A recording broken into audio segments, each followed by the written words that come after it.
Bendito Padre, te damos gracias por siempre contar con tu palabra en nuestras vidas para que se cumpla el cometido de que sentirte cercano, sentirte siempre abierto a nosotros, a revelarnos tus intenciones, tu corazón, tus deseos, tus emociones hacia nosotros.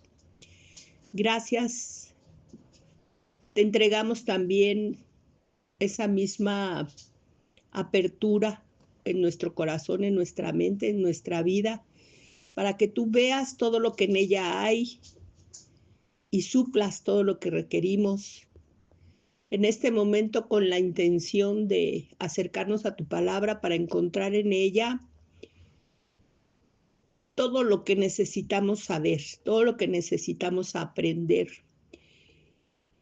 comprender para entender tus caminos, para entender tu plan, tus planes, para entender tus estrategias, para también prosperar nuestra fe de manera que confiemos en ti plenamente en todas las circunstancias.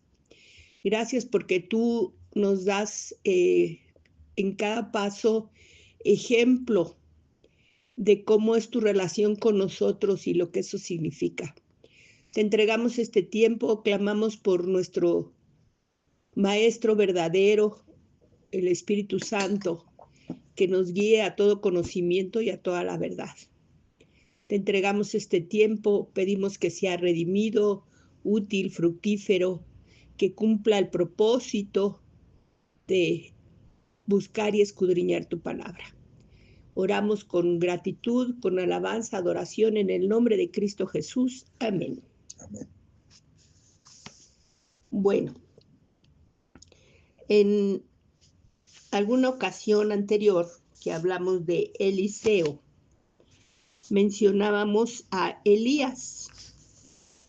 Y Elías es un profeta para los estudiosos de la palabra de Dios, de los más grandes, porque el mismo Señor Jesucristo decía que debíamos de leer y aprender de Moisés, de Elías y de los profetas, poniéndolos a ellos en la parte principal porque se consideran los más importantes, Elías y Moisés, tal así que se presentaron ellos en el monte de la transfiguración con el Señor Jesucristo, tan así que se decía que el profeta Elías tendría que venir antes de la llegada del Mesías, y hoy en día se dice que también algunos estudiosos de la Biblia dicen que los dos testigos que aparecen y se mencionan en el libro de Apocalipsis son Elías y Moisés, en sus espíritus en realidad. Como el Señor Jesús decía que Juan el Bautista no es que fuera Elías reencarnado ni nada de eso, sino que él decía, el profeta Elías ya vino, porque si estudiamos a los dos, hay muchísimas semejanzas entre Elías y el profeta Juan el Bautista. Pero hoy quiero iniciar leyéndoles una palabra que se encuentra en Primera de Reyes, capítulo 17, que dice así: Vive Jehová, Dios de Israel, en cuya presencia estoy, que no habrá lluvia ni rocío en estos años, sino por mi palabra. Eso es lo primero que tenemos registrado de Elías. En cuanto Elías se reveló al pueblo, principalmente al rey, pero al estudio bíblico, a la palabra de Dios, esto es lo primero con lo que él se presenta, con estas palabras.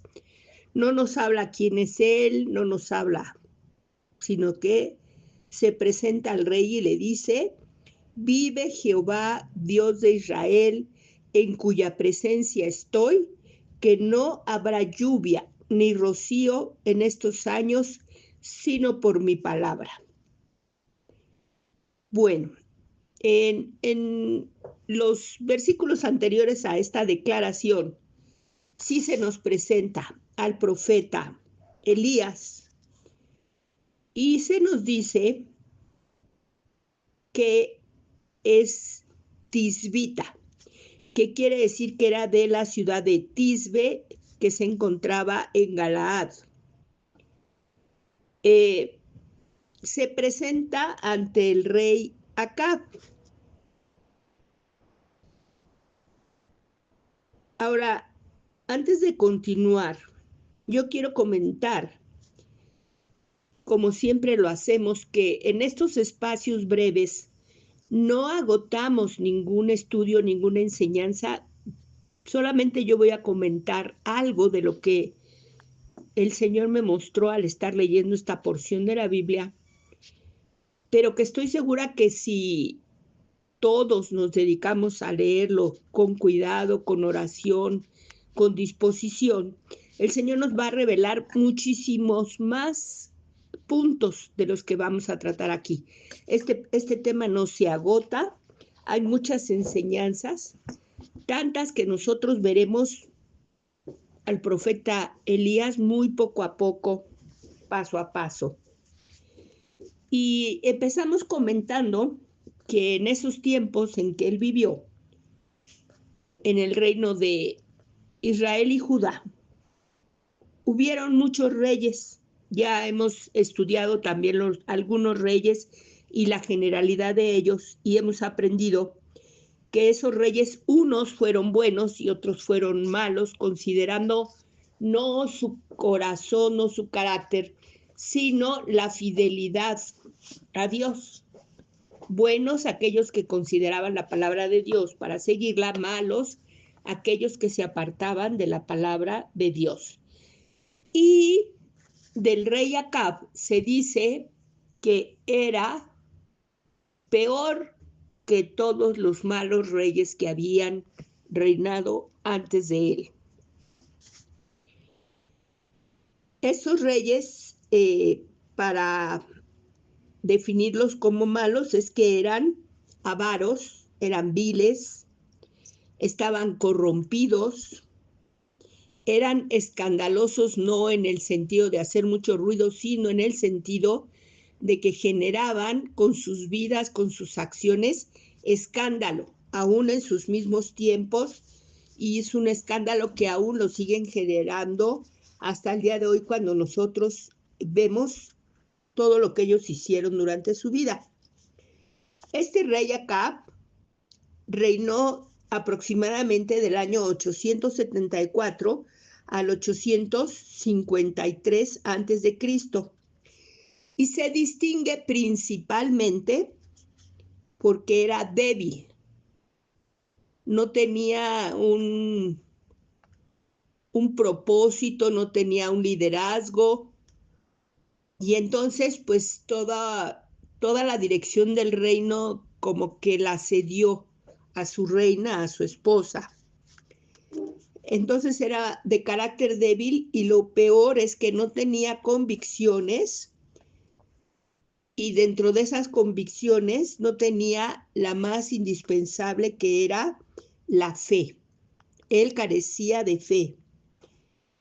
Él reinó en Israel, que sabemos que es la parte norte de todo el territorio que Josué repartió, que fue partido después del rey Salomón en dos partes, y a la zona del norte con 10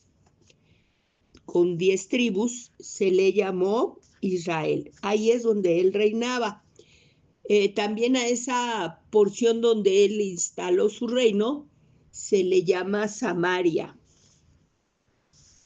Ahora este rey Acab se casó con la hija de un rey de Fenicia y, o sea, era una extranjera, cosa que sabemos, ya lo hemos estudiado con los reyes, estaba prohibido casarse con extranjeras, porque como una cosa lógica, esta reina que no pertenecía al pueblo, pues era idólatra, no conocía al Dios verdadero.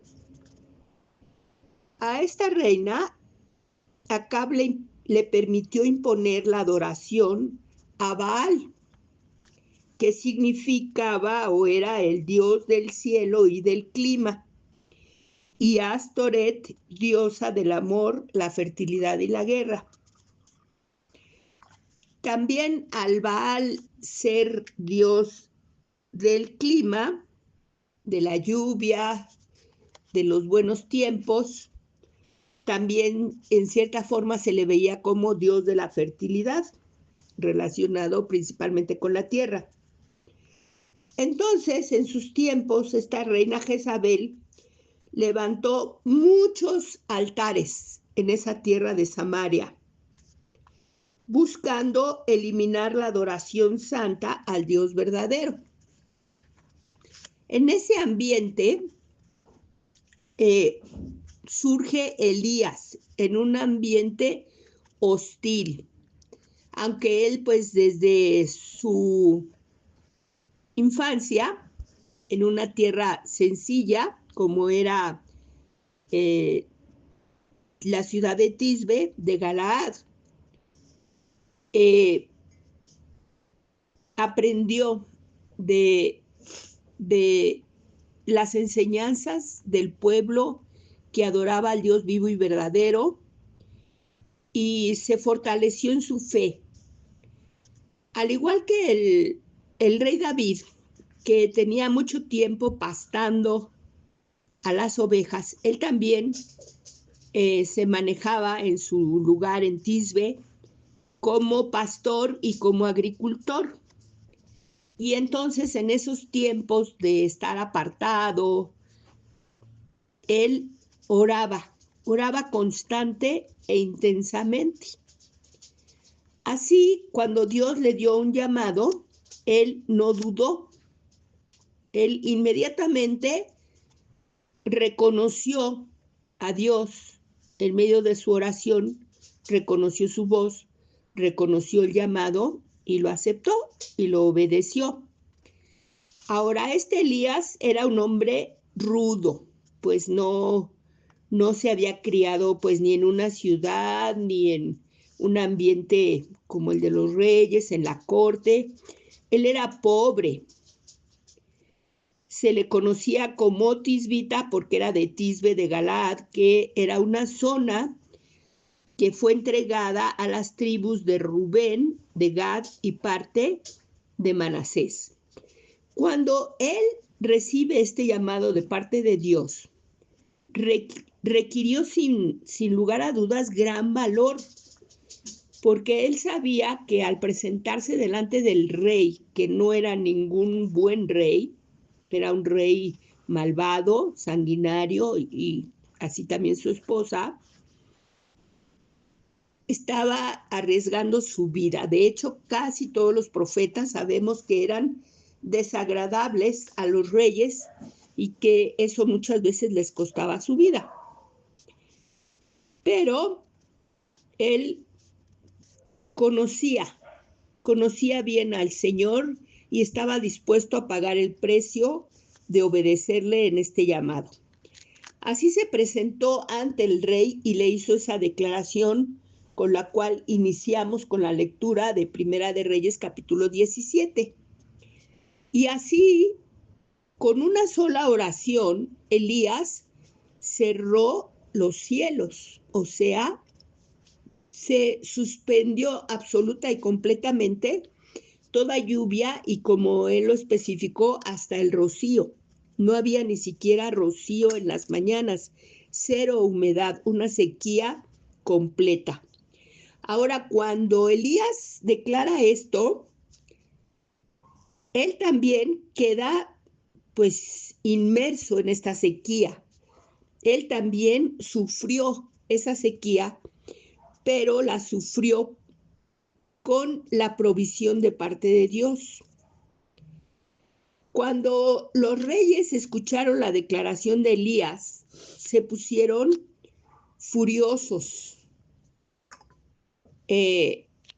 aparte incrédulos, pues ellos no tendrían por qué creerle a este hombre que surgía de la nada, que se veía pues muy rústico, muy rudo para ser un profeta de Dios. Así es que fue menospreciado, pero sí generó una gran furia y un gran enojo en los reyes. Ahora, este profeta,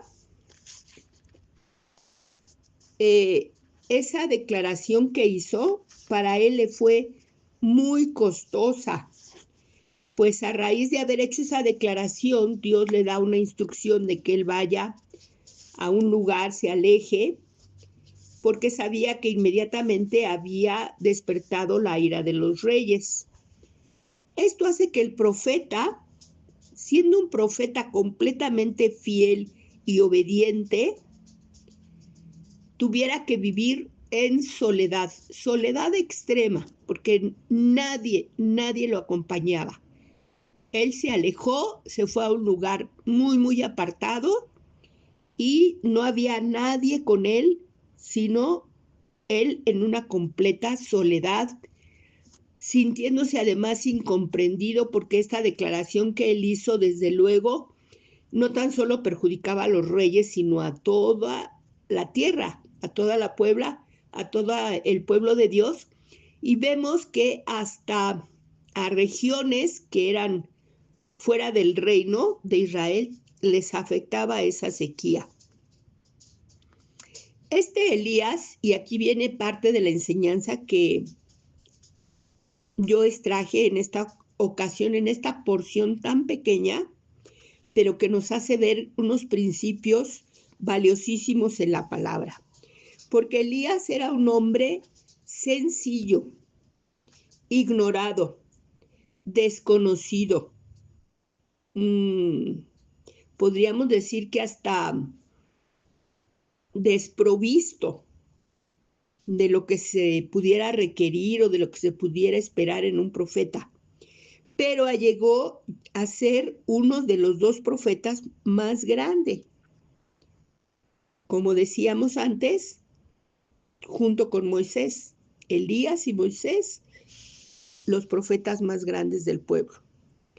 Y uno de los dos que no probaron la muerte. También una cosa pues muy singular, muy exclusiva.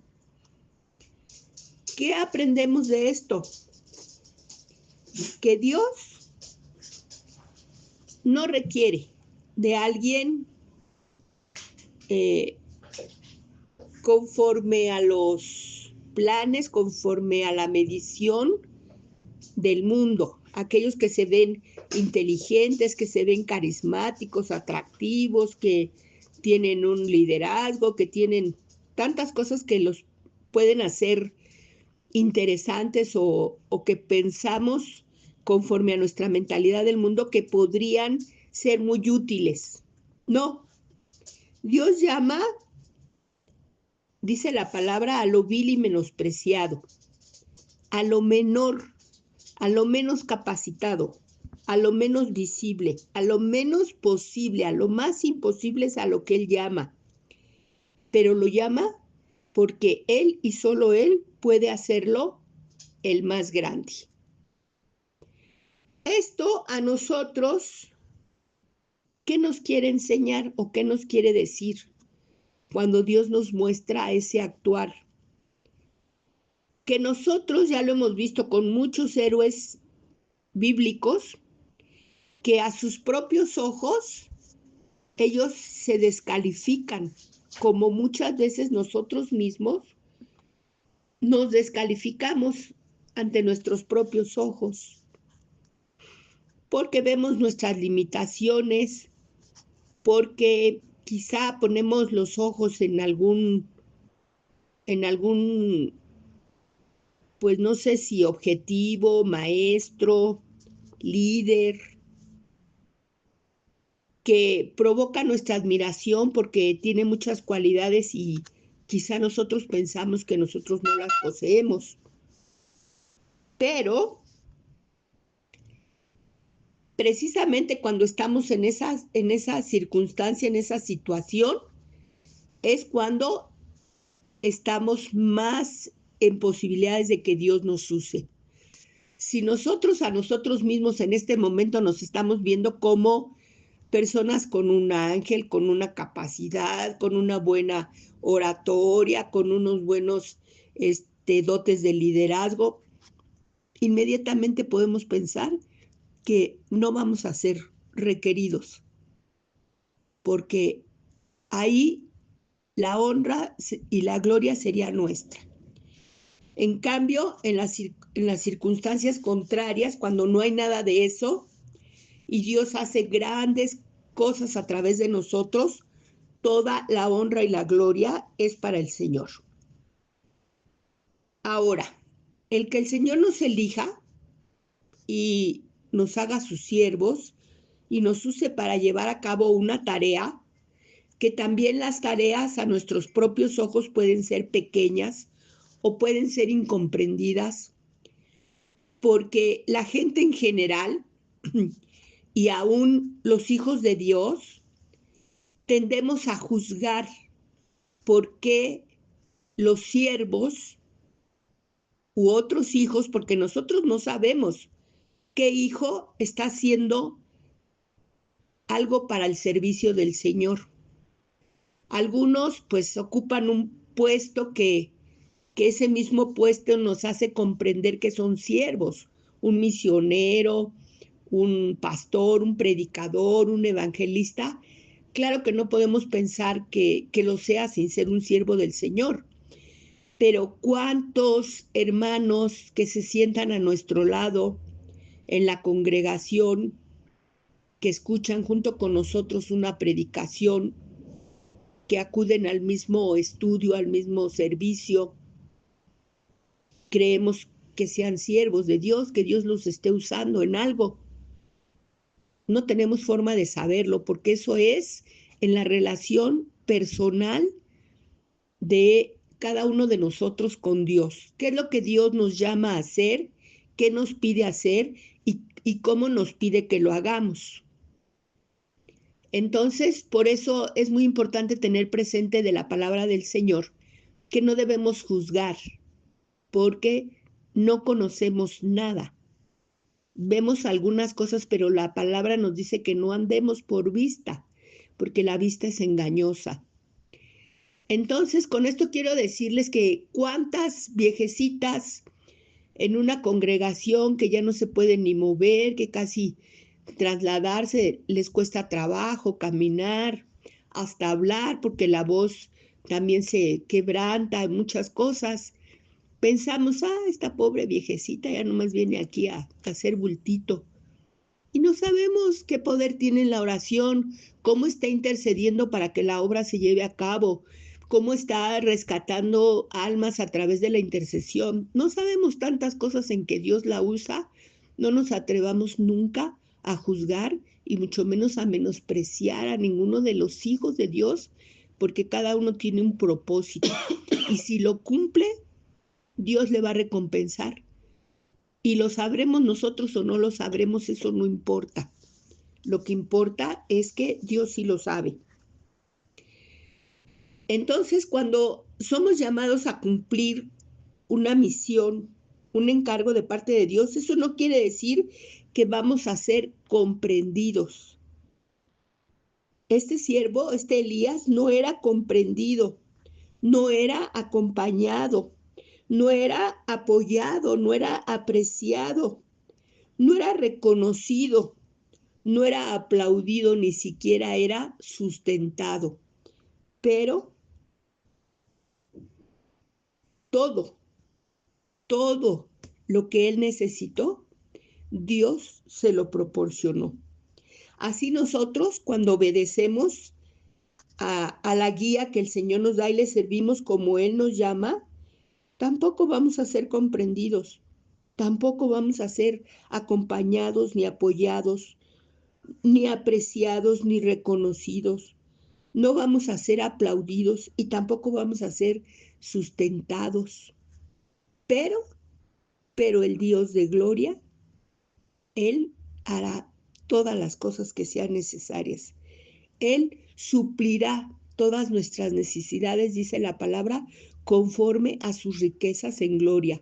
No solamente de manera económica, quizá esa es la más fácil de cubrir, pero las necesidades espirituales, las necesidades afectivas, las necesidades de vida, las necesidades de esperanza, de, de no sentirnos desconsolados, avergonzados, de no aceptar la derrota. Todo eso solamente podemos recibirlo de parte de la administración de nuestro Dios. Y qué bueno, porque así es como debe de ser y esa es la que es verdaderamente útil. Cuando alguno de nuestros hermanos nos da un reconocimiento, nos dice una palabra de ánimo, una palabra de aceptación, es lindo, pero no hay como cuando lo recibimos directamente de nuestro Padre. Porque les digo muchas veces, en nuestro servicio lo que vamos a recibir son críticas, rechazos, descalificaciones. Solo los que tenemos una relación personal con Dios y conocemos qué es lo que está pretendiendo Dios. A veces ni nosotros mismos lo comprendemos, pero si logramos saber por qué Dios nos llama a servirle en X o Z circunstancia y de X o Y forma, ahí nosotros vamos a tener esa satisfacción, esa plenitud, esa llenura.